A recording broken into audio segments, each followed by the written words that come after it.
So Stillwater was the biggest city in Minnesota before Minneapolis even existed. Now, most people moving to the Twin Cities just drive right past it, which is kind of crazy. So today, I'm going to break down why this river town is one of the most overlooked places to live in the entire metro. I've been selling homes here for 24 years, and I'll show you who this area fits best and why the people who really look into it keep ending up here. So Stillwater the story. Let me start by telling you the story of Stillwater, because there's a lot of history here, and Stillwater has made sure to keep it. Like the historic brewery caves that are built right into the sandstone bluffs along the river, carved out by hand back in the 1800s. Or the antique shop that used to be a sawmill. Nothing torn down, everything reused. That's why when you're here, it just feels different from anywhere else in the metro. Now, what most people don't realize,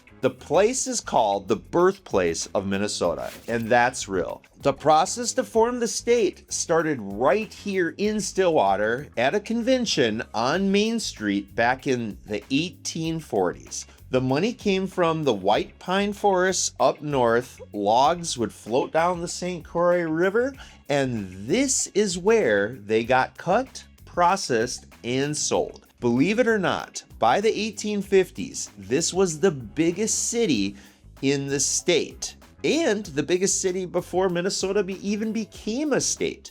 Minneapolis wasn't even going yet.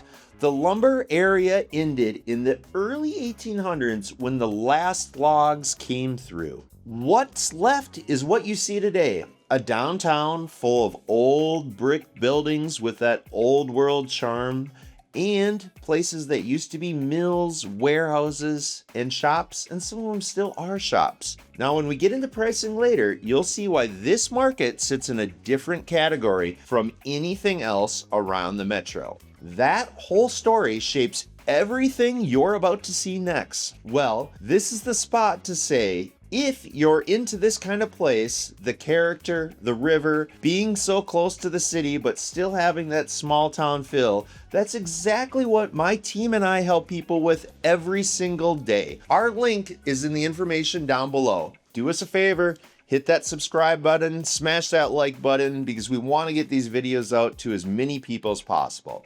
Now, let's keep going. So what makes this place special? So most small towns have one or two cool spots. Most towns, you can see everything in about 45 minutes and you're ready to leave. But not Stillwater. You can spend an entire day here and not hit the same block twice, and I'll tell you why. Downtown sits right at the water, and then the neighborhoods climb up behind it about 100 feet. So right away, it doesn't feel like the flat suburbs you see around the rest of the metro. The cool thing is, those staircases you see all over town, there's 5 of them, actually go back to the 1800s. They were built so those workers could get down to the mills, and now people are out there hiking them before they even get their morning coffee. You also have the St. Croix River, and that is a big deal. It is a protected, wild, and scenic river, so the shoreline stays natural, and what you see today isn't going anywhere. Then you've got the lift bridge, which used to carry cars into Wisconsin. Now it's just for walking and biking. You can actually turn that into a full loop. You can cross the river, run along the bluffs, and come back on the new highway bridge over the St. Croix. So you're not just walking around, you're constantly moving through with different views. Now, when you get to the downtown itself, there are well over 100 locally owned shops and restaurants and breweries. So there's real energy here. It doesn't feel like a place that shuts down after dinner. You've got spots like Midtown Antique Mall, one of the largest in the upper Midwest, with vendors spread across 3 floors. There's also Fodor's, which is a travel guide, and it has ranked Stillwater as a top 10 antiquing spot in the entire country, believe it or not. Then you've got the breweries. Lift Bridge Brewing has a tap room right in town with a dog-friendly patio that friends like mine, Olivia Manson, would love, and River Siren. took over the old Maple Island space and is absolutely worth a stop.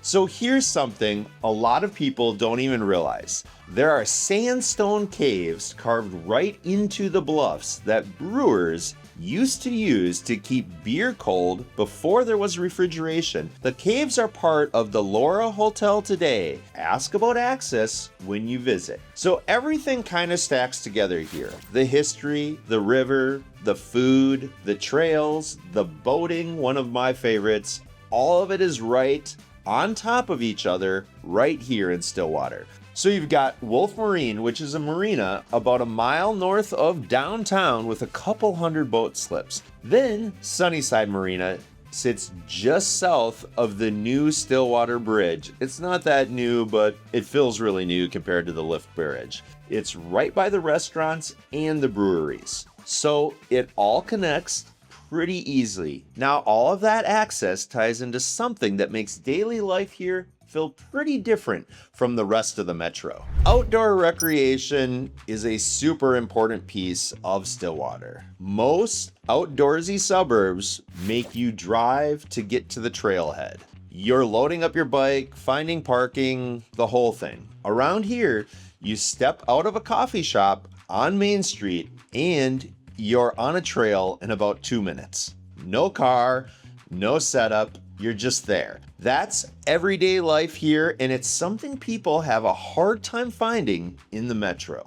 The town itself is the trailhead. Browns Creek State Trail starts right by the train depot, then runs west through the woods and wetlands and connects to the Gateway Trail towards St. Paul. So you can bike from the St. Croix River all the way to St. Paul on one continuous trail. The St. Croix crossing loop crosses the river, runs along the bluff, and comes back on the new highway bridge. So you get a full loop with completely different views the whole entire way. On top of that, you got stair routes through the bluff neighborhoods with access to the river for hiking and paddleboarding, and 2 full-service marinas for any boats that you can imagine. There's even a new public access in Oak Park Heights, so getting on the river is easier than it used to be. The cool thing is how close everything is. The trails end near coffee shops. The marina is a short walk from the brewery patio. It means you're not going out of your way for any of it. That said, when we get into pricing in a minute, that's where people start to realize how much they actually are getting here. So that mix of trail access and town access is something people have a hard time walking away from once they find it.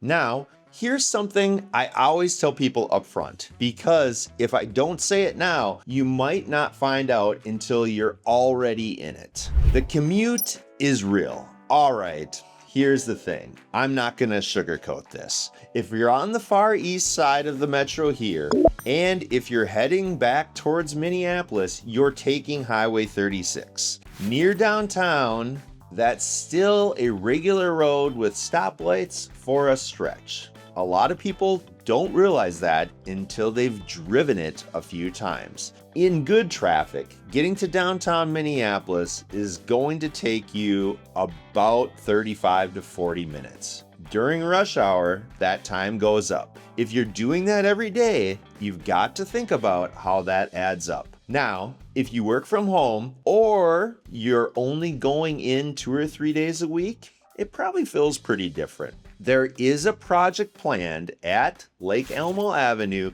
that should help one of the main slow spots speed up a little bit. But for now, the roads back up at peak times, and it's expected to get worse before that project is done. I'm just being straight with you. I don't want to sugarcoat it. At the end of the day, the trade-off depends on your situation. So let me show you how to think about it. So who does this work for? Look, I've sold a bunch of homes here, and I know a lot of people who live here. So when I tell you this place is awesome, I mean it. But I also want to make sure it fits you. So let me walk you through who this place is really for and what it costs to get in. This works best if you want older homes and a walkable downtown without paying top Twin Cities prices. You're not going to find this setup in places like Eden Prairie or Maple Grove.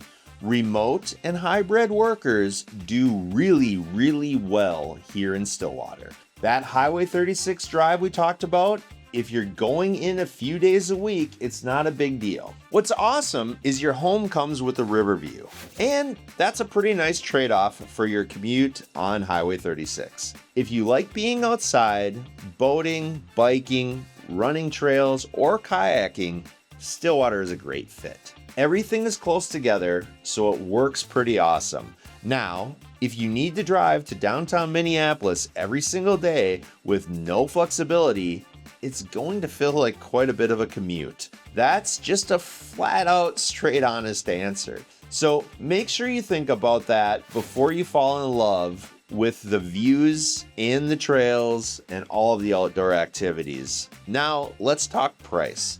Entry-level homes are in the low to mid 400s to get into. In town, historic homes start in the mid to high 500s. Homes with bluff views push into the low 600s pretty easily. For what you're getting, that's really competitive compared to similar options around the state. But inventory is still pretty tight, and the market leans towards sellers. So if you're finding something you like here, don't wait too long. One more thing. Washington County runs lower on property taxes than Hennepin or Ramsey, and that's something you want to factor into your monthly payment. So the towns that people skip over usually get skipped for a reason, but here it mostly comes down to the commute. For the right person, that's not a deal breaker at all. If you're thinking about this area and want to see what's available right now, go ahead and email me at team@hhgus.com. I'll send you a current list of what's on the market and what fits your budget. I've also linked a video right here on 4 suburbs around Minneapolis that are set up to grow the most in 2026. If you want to see where things are heading before prices move, that's a good one to watch next. One more thing, don't miss our monthly webinar for buyers and sellers. New topics each month, and you can ask us anything you want live. The link to the registration is in the description right down below. So thanks for watching. I'll see you in the next video and at the next house.